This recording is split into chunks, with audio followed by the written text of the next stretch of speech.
La punta de mis dedos, arrugada y sabia, presiona la panceta de cerdo con una delicadeza que solo otorgan 60 años de práctica. Siente, Leo. No solo mires, le digo al muchacho, cuyos ojos están fijos en la balanza digital que ha traído consigo. Él busca números, porcentajes exactos de sal y pimentón, una fórmula que pueda replicar sin fallos. Yo, en cambio, intento enseñarle a escuchar a la carne, a sentir cómo la sal comienza a extraer la humedad con un sutil cambio de textura, a oler el instante preciso en que el pimentón despierta su aroma al contacto con la grasa. Él asiente con la cabeza, pero su mente sigue buscando una ecuación matemática en un arte que es pura alquimia, paciencia y una larga conversación con el tiempo. Mientras observo su ceño fruncido, su esfuerzo por traducir mis sensaciones a sus datos, no puedo evitar preguntarme, ¿qué es lo que de verdad le estoy transmitiendo en este sótano? Este pequeño obrador, excavado bajo mi casa, es el último bastión de una vida entera dedicada al oficio. Las paredes de piedra transpiran un aroma permanente a ajo, a especias y a humo de leña.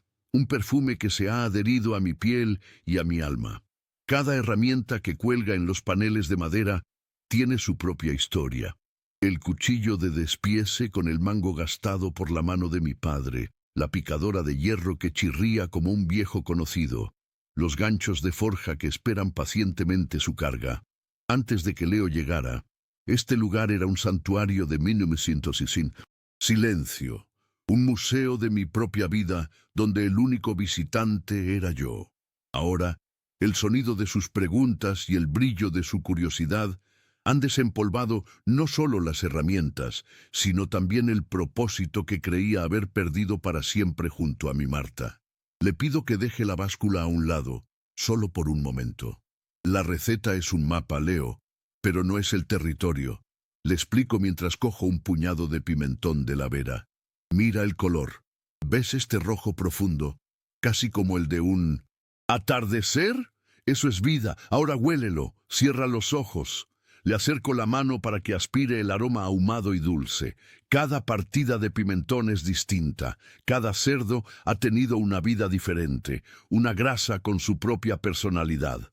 La receta te da un punto de partida, pero el punto de llegada lo decides tú, aquí y ahora, con tus sentidos. Veo en su rostro la lucha interna entre la seguridad de las cifras y la incertidumbre de la intuición.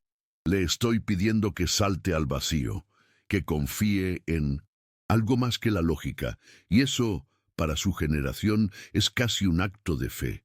Con cierta reticencia, Leo alarga la mano y coge un pellizco de la mezcla de especias. Lo frota entre sus dedos, imitando mi gesto, y se lo acerca a la nariz. Durante un instante, sus hombros se relajan y su ceño se suaviza. No dice nada, pero en ese pequeño gesto veo la primera grieta en su armadura de certezas. Veo el comienzo de un entendimiento que va más allá de las aulas y los libros de cocina. Es un destello, una posibilidad. Siento como una calidez se extiende por mi pecho.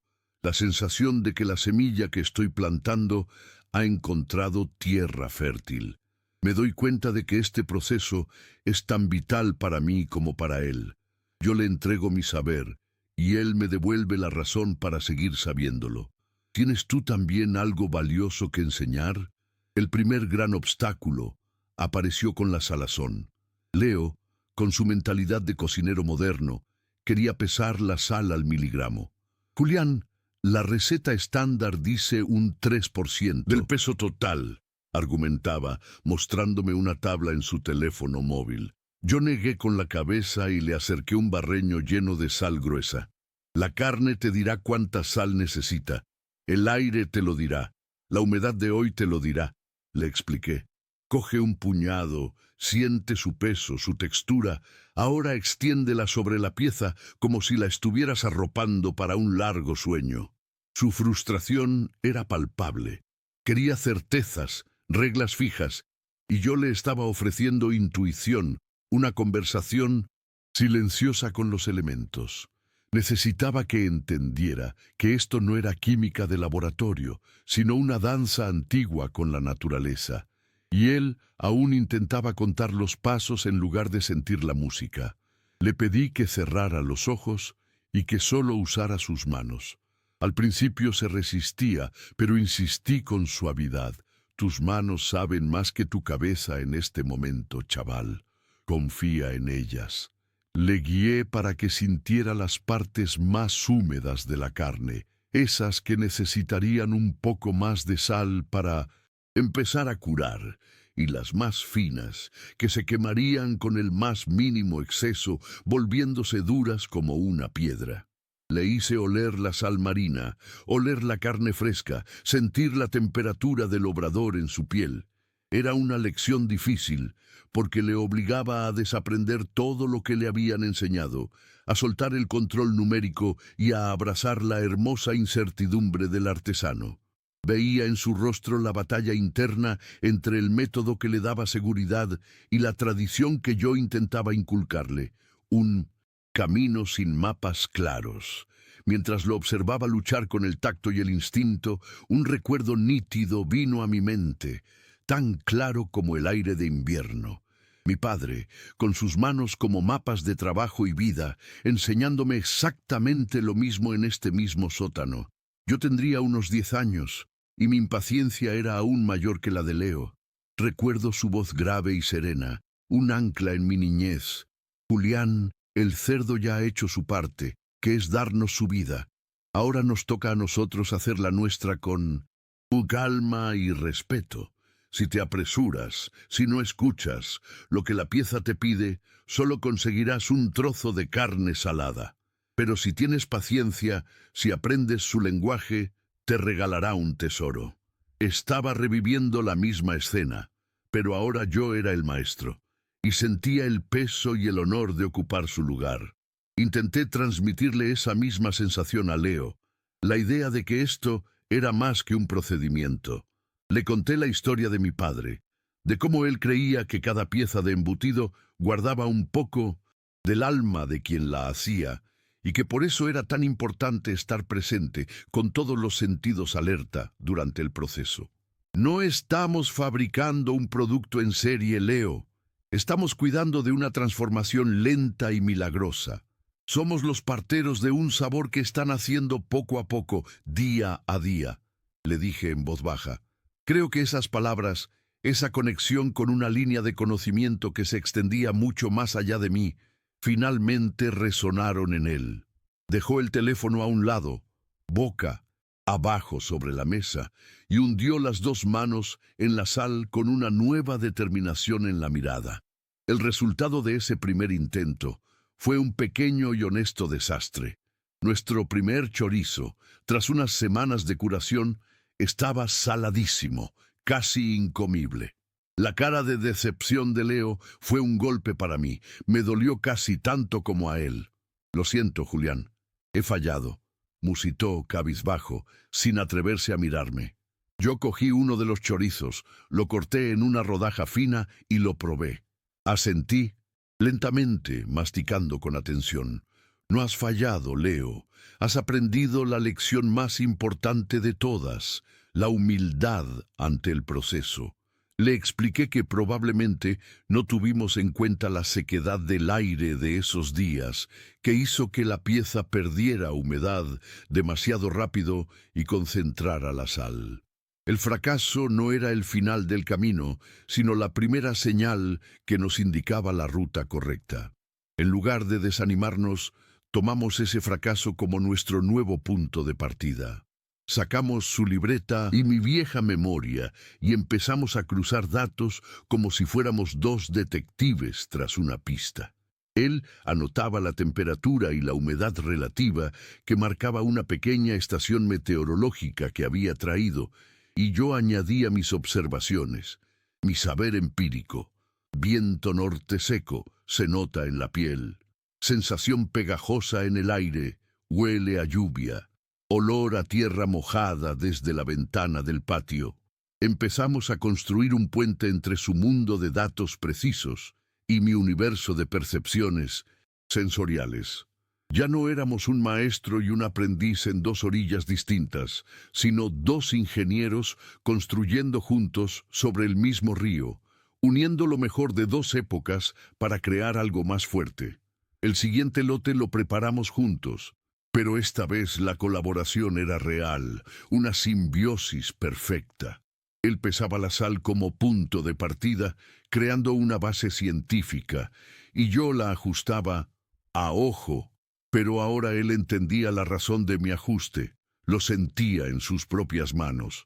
Medía la humedad y yo le enseñaba a confirmarla sintiendo la textura de la tripa natural entre los dedos, que se vuelve más o menos pegajosa según el ambiente. Se estaba creando un lenguaje común entre nosotros, una fusión donde la ciencia y la tradición no competían, sino que se apoyaban y se enriquecían mutuamente. Su precisión ayudaba a entender y a registrar mis instintos, y mis instintos daban contexto, alma y sabiduría a sus mediciones. Un día, mientras preparábamos el adobo para una nueva tanda, me sorprendió. «Julián, he estado leyendo sobre el pimentón de la Vera», dijo, con una mezcla de timidez y entusiasmo. «Y he visto que los diferentes tiempos de ahumado en el secado del pimiento afectan a los matices del sabor. Podríamos probar una pequeña tanda con un pimentón de ahumado más intenso, quizás para las piezas más grasas como la panceta». Me quedé en silencio por un momento, observándolo. Ya no solo seguía mis instrucciones al pie de la letra, estaba investigando, innovando, pensando por sí mismo, aplicando su curiosidad a mi tradición. Asentí con una sonrisa que no pude reprimir, una sonrisa que me nacía desde muy adentro. El muchacho, por fin, estaba empezando a despertar de verdad. Aquella sugerencia sobre el pimentón fue como girar una llave en una cerradura que no sabía que existía. A partir de ese día, algo en Leo cambió de forma fundamental. Ya no era un mero receptor de mis instrucciones, sino un participante activo en el proceso, un verdadero explorador. Llegaba al obrador por las mañanas y, sin que yo se lo pidiera, afilaba los cuchillos con la piedra húmeda, comprobaba la salazón de las piezas en curación o simplemente ordenaba las especias en los tarros de cristal. Lo hacía con una especie de reverencia, con un cuidado que demostraba que ya no veía este lugar como mi taller, sino como nuestro santuario. Observaba en silencio sus gestos, que se volvían más seguros y económicos con cada jornada, y comprendía que estaba presenciando el nacimiento de un artesano. Estaba desarrollando el instinto, esa cualidad invisible que ninguna escuela puede enseñar. El cambio se hizo evidente en tareas que antes le suponían un mundo. Recuerdo su lucha con la picadora de carne, su duda constante sobre qué placa de agujeros usar. Ahora lo veía acercarse a una paletilla de cerdo, palparla con conocimiento de causa, evaluar con la mirada la proporción de magro y grasa, y elegir la placa correcta sin titubear ni un segundo. Uso la de 8 milímetros para el chorizo, Julián, porque como me enseñaste, así el grano de grasa queda más entero y le da más jugosidad en la curación. Me explicaba, no buscando mi aprobación, sino compartiendo su razonamiento. Estaba interiorizando el porqué de cada paso, conectando la causa con el efecto. Esa pequeña victoria, esa autonomía en una decisión tan básica pero crucial, me llenó de un orgullo sereno, la clase de orgullo que siente un jardinero al ver brotar la primera hoja de una semilla que creía perdida. Luego vino el amasado del adobo, ese ritual tan íntimo y sensorial. Al principio, Leo lo hacía con cierta distancia, como si cumpliera una tarea necesaria pero algo desagradable. Ahora, sin embargo, hundía los brazos en la artesa de madera con una entrega total. Lo observaba trabajar la masa fría, sus manos moviéndose con un ritmo constante y poderoso. No se limitaba a mezclar. Sentía cómo la carne se iba impregnando de las especias, cómo la textura cambiaba bajo sus palmas, volviéndose más ligada y homogénea. A veces se detenía, cogía una pequeña porción, La acercaba a su nariz y cerraba los ojos, exactamente como yo le había enseñado a hacer. Estaba aprendiendo a dialogar con la materia, a entender sus secretos sin necesidad de palabras. En esos momentos yo me hacía a un lado, sintiéndome casi un intruso en su profunda concentración. Celebramos nuestro primer gran éxito sin estridencias. Fue con un lote de chorizos culares que habíamos preparado, siguiendo nuestro nuevo método híbrido. Después de 2 meses de curación paciente, descolgué uno, lo limpié con un paño y corté una fina rodaja en la vieja máquina de manivela. El color era un rojo oscuro y brillante, y el aroma que se desprendió llenó el obrador de promesas. Le ofrecí la primera rodaja a Leo. La probó y vi cómo sus ojos se abrían de par en par. Luego probé yo. Estaba perfecto, no solo bueno, sino perfecto. El equilibrio justo de pimentón, el punto exacto de sal, la curación lenta que había transformado la carne en un tesoro. No dijimos nada, solo nos miramos y sonreímos. En esa sonrisa estaba todo. El fracaso inicial, el trabajo duro, el aprendizaje y la satisfacción pura de haber creado algo hermoso juntos. Con la confianza asentada sobre cimientos sólidos, decidí que era el momento de enfrentarnos al siguiente desafío, el embutido en tripa natural. Este es uno de los pasos más delicados, un punto donde la paciencia y la técnica se ponen a prueba de verdad. Un error aquí, una burbuja de aire atrapada, una presión excesiva que desgarre la fina piel, y todo el trabajo previo puede echarse a perder. Le mostré cómo remojar las tripas para devolverles su elasticidad, cómo acoplarlas a la boquilla de la embutidora. Sentía una extraña mezcla de expectación y nerviosismo. Estaba orgulloso de lo lejos que había llegado, pero una parte de mí, la del viejo maestro receloso, se preguntaba si su nueva seguridad no le jugaría una mala pasada. Recordaría la delicadeza que este paso exigía. Entendería que a veces, para ser fuerte, hay que ser increíblemente suave. Su primer intento fue una lección de humildad concentrada. Se lanzó a la tarea con un entusiasmo que pronto se convirtió en frustración. La tripa se le rompió 2 veces, y cuando por fin consiguió llenar un tramo, este estaba lleno de bolsas de aire que arruinarían la curación. Vi la decepción nublar su rostro, la misma que yo sentí tantas veces en mi juventud, pero en lugar de rendirse o enfadarse, se detuvo. Respiró hondo, dejó la manivela y me miró. «No entiendo por qué pasa esto, Julián», dijo, sin un ápice de excusa.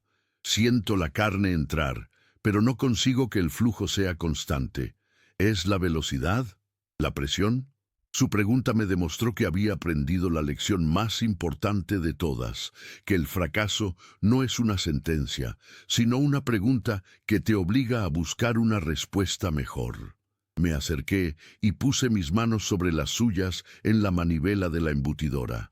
«No es solo una cosa, Leo, es un ritmo», le expliqué en voz baja. «Tienes que sentir cómo la máquina empuja y cómo la tripa recibe. Es como un baile. Tu mano izquierda guía la tripa, controlando la tensión, mientras la derecha mueve la manivela a una velocidad constante, sin acelerones ni pausas. Tienes que convertirte en una extensión de la máquina, sentir el flujo como si fuera tu propia respiración». Giramos la manivela juntos, muy despacio al principio, para que pudiera sentir esa conexión, esa comunicación sin palabras entre la presión de la carne y la resistencia elástica de la tripa. Era un conocimiento que no se puede escribir en un libro. Solo se puede transmitir de piel a piel, de músculo a músculo. Pasamos el resto de la tarde enfrascados en esa única tarea. Llenamos, vaciamos y volvimos a llenar los mismos metros de tripa hasta que sus manos aprendieron el lenguaje del ritmo y la presión. Al principio, yo guiaba sus movimientos, pero poco a poco fui soltando mi agarre, dejándole encontrar su propia cadencia. Y entonces ocurrió. empezó a producir chorizos perfectamente embutidos, densos, sin aire, con una uniformidad que envidiarían muchas máquinas industriales. Lo hacía con una fluidez y una concentración que transformaban el trabajo en una meditación. Di un paso atrás y me limité a observar, con el corazón encogido de un orgullo que apenas me cabía en el pecho. Ya no era un estudiante imitando a su maestro. Era un artesano manifestando su propio arte. Una noche, mientras revisábamos las piezas en el secadero, Leo estaba hojeando uno de mis cuadernos más antiguos, uno con la caligrafía de mi padre en las primeras páginas.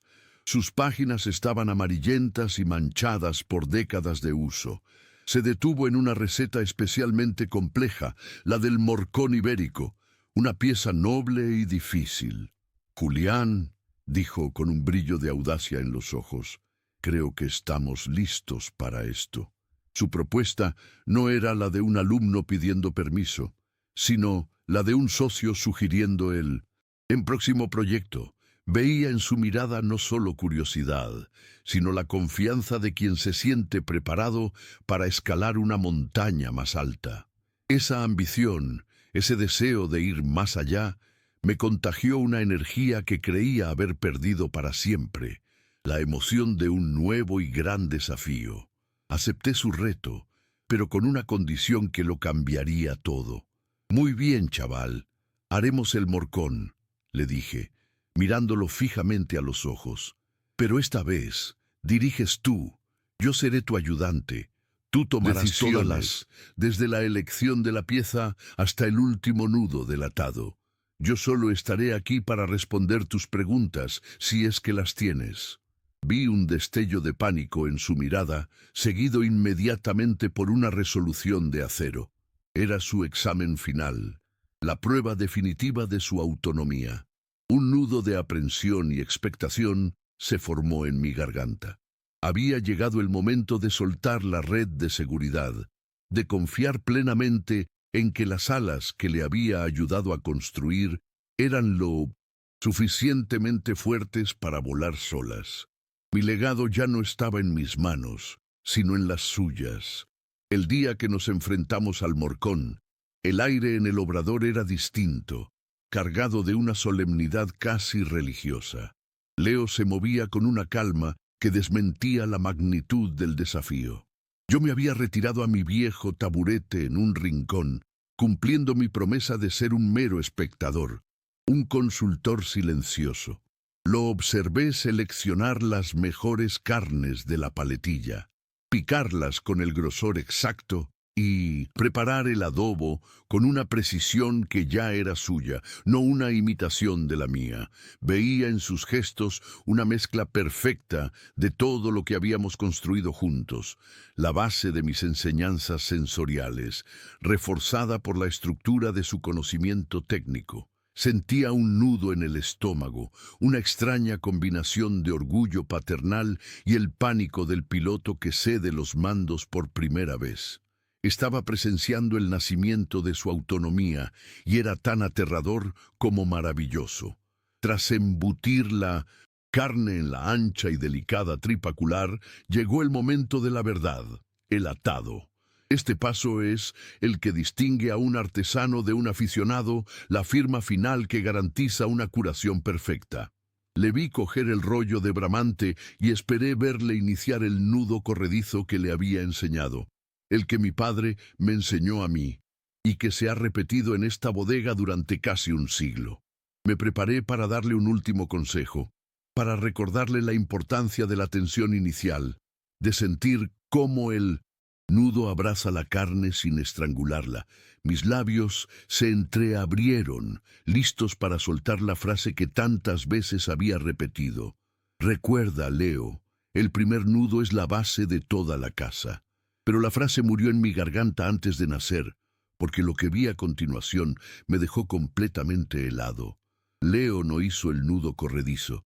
En su lugar, tomó el hilo y lo ancló en el centro de la pieza con un tipo de lazo que yo no reconocía, un nudo de anclaje más propio de la náutica que de la charcutería. Desde ese punto central empezó a tejer una red, una especie de malla geométrica que se extendía hacia los extremos. Mi primer impulso fue un grito de alarma. «¡No! ¡Espera! ¿Qué haces?», quise decirle. «Así no es. Vas a arruinarlo». Sentí una oleada de pánico, la necesidad visceral de intervenir, de corregir lo que me parecía un error catastrófico. Me pareció una herejía, un acto de arrogancia juvenil que iba a echar por tierra horas de trabajo y una pieza de carne excepcional. Por un instante, el maestro, herido en su orgullo, estuvo a punto de saltar de su silla y arrebatarle el hilo de las manos. Pero me contuve. Me mordí la lengua con fuerza, recordando mi promesa. Me obligué a quedarme quieto, a respirar, a confiar en el muchacho al que yo mismo había formado. Mis manos se aferraron al borde del taburete mientras observaba, con una mezcla de horror y fascinación, cómo sus dedos se movían con una destreza hipnótica. Su patrón, que al principio me había parecido caótico, empezó a revelar una lógica interna asombrosa. No estaba atando la pieza en círculos concéntricos, como se había hecho siempre. La estaba envolviendo en una estructura de tensión distribuida, una celosía de hilo que se adaptaba a la forma irregular del morcón, como una segunda piel. Estaba aplicando principios de ingeniería a un arte ancestral, y yo, desde mi rincón, era testigo de una revolución silenciosa que se desarrollaba ante mis propios ojos. A medida que avanzaba, comprendí la genialidad de su método. El problema del morcón siempre ha sido su forma asimétrica, que con el atado tradicional crea zonas de mayor y menor presión, aumentando el riesgo de bolsas de aire y curaciones desiguales. La red de Leo, sin embargo, eliminaba ese problema por completo. Cada nudo apoyaba al siguiente, distribuyendo la fuerza de manera uniforme por toda la superficie. Era una solución tan elegante como eficaz. Una respuesta a un problema que mi familia había aceptado como una limitación inherente al proceso durante generaciones. Estaba viendo cómo la tradición no era reemplazada, sino perfeccionada a través de una lente completamente nueva. La seguridad con la que se movían sus manos no era la de un imitador, sino la de un inventor que conoce a fondo los principios de su creación. Cuando terminó, el morcón parecía una obra de escultura moderna. La red de Bramante lo envolvía con una perfección matemática que ninguna máquina podría replicar. Y entonces, la comprensión me golpeó con la fuerza de una revelación. No era solo un método diferente, era un método superior, más seguro, más preciso, más inteligente. Yo, Julián, con 60 años de experiencia a mis espaldas, nunca había pensado en algo así. Me había limitado a perfeccionar lo que me habían enseñado, a pulir la herencia recibida. Leo, en cambio, había honrado esa herencia usándola como cimiento para construir algo nuevo, algo que iba más allá. Sentí una humildad profunda y abrumadora. El conocimiento no era un río que fluía en una sola dirección, desde mí hacia él. Era un mar en el que ambos nadábamos, y él acababa de descubrir una corriente que yo desconocía. Levantó la vista, y en sus ojos vi una mezcla de orgullo y una pizca de nerviosismo, esperando mi veredicto. «Es un atado en red isostática», dijo, con una voz que intentaba sonar casual. Pensé que si distribuía la tensión en vectores opuestos, la presión interna durante la curación sería más homogénea. No buscaba mi aprobación, sino que compartía su razonamiento como un colega. Me levanté lentamente del taburete y me acerqué. Palpé la pieza. Era perfecta, firme como una roca, sin un solo punto blando, sin el más mínimo indicio de una burbuja de aire. La superficie era un mapa de tensión perfectamente equilibrada. No había nada que corregir, solo admirar.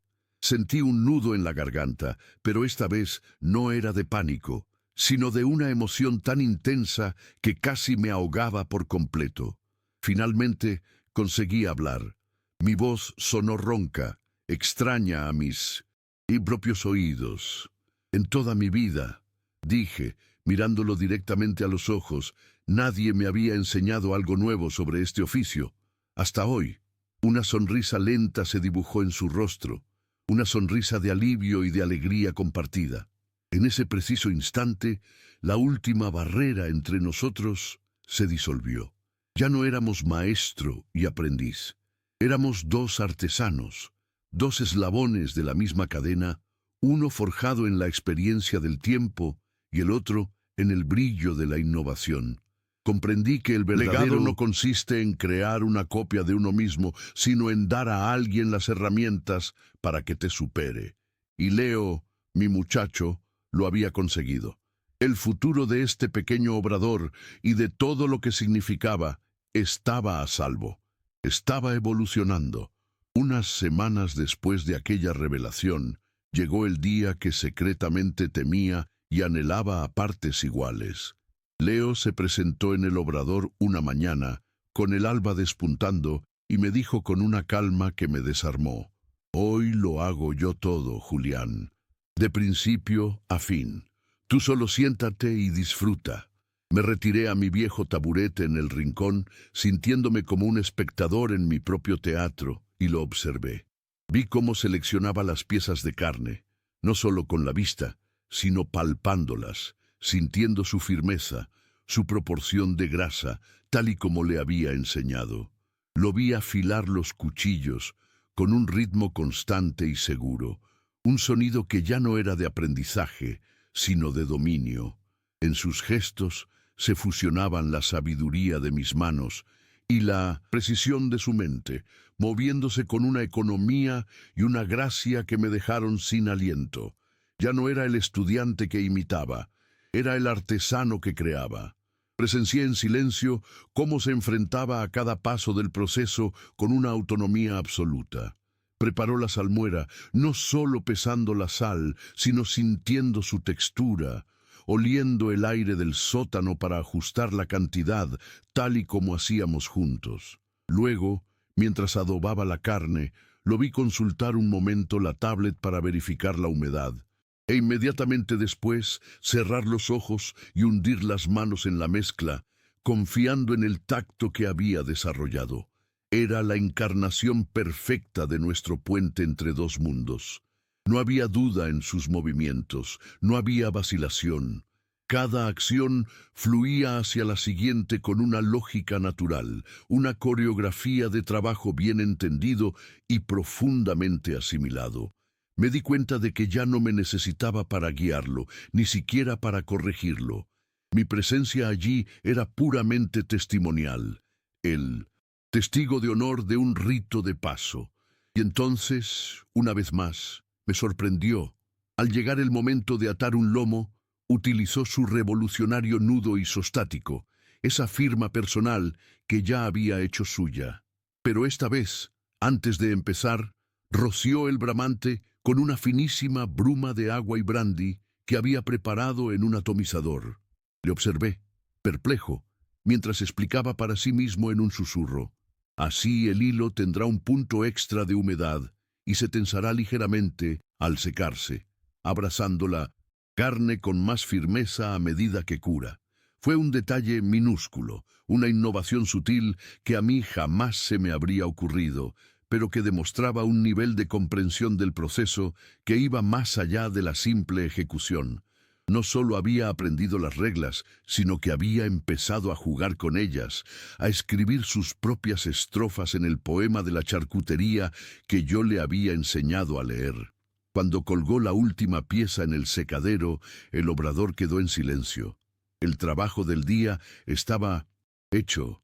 Se giró, con la frente perlada de sudor y las manos manchadas de pimentón, y sus ojos encontraron los míos al otro lado de la sala. No hizo falta que dijéramos nada. En su mirada vi el orgullo del trabajo bien hecho, y en la mía, él debió de ver la paz más absoluta que un hombre puede sentir. Una sonrisa se dibujó en nuestros rostros, un acuerdo tácito que sellaba todo el viaje. En ese instante supe con una certeza que me inundó el alma que el conocimiento estaba a salvo. No solo preservado, sino vivo, respirando, creciendo en sus manos. La cadena no se había roto, se había forjado un eslabón nuevo y más fuerte, uno que yo había tenido el privilegio de ayudar a templar. Esa noche, cuando Leo se fue y la quietud volvió a envolver el sótano, me quedé un largo rato sentado en mi taburete contemplando las hileras de embutidos. Las piezas que habíamos hecho juntos colgaban al lado de la que él había creado en solitario. No había diferencia en su calidad, solo en su historia. Sentí una gratitud inmensa, tan profunda que se convirtió en una oración silenciosa. Le di las gracias a la vida, a mi Marta por haberme empujado siempre a seguir, y a ese muchacho que había entrado en mi vida como un vendaval de curiosidad para desempolvar no solo mis herramientas, sino mi corazón. Él vino buscando una receta para hacer chorizo, y sin saberlo me había dado a mí la receta para volver a vivir, para encontrar un propósito en el eco de mis últimos años. El verdadero legado, comprendí entonces, no es un conjunto de instrucciones grabadas en piedra, sino una llama que se pasa de una mano a otra y que en cada nueva mano arde con un color distinto y una nueva intensidad. Mi trabajo aquí había terminado, pero la obra continuaría. El aroma a pimentón y a humo de leña seguiría impregnando estas viejas paredes de piedra durante mucho tiempo. Pero ahora llevaría también las notas de nuevas ideas, de nuevos sueños. Miré hacia el techo, hacia los ganchos que ahora sostenían un futuro brillante, y me sentí en paz. El conocimiento estaba a salvo porque había encontrado un hogar en alguien que no solo lo respetaba, sino que lo amaba lo suficiente como para hacerlo evolucionar. Comparte si tú también has transmitido o recibido un legado así.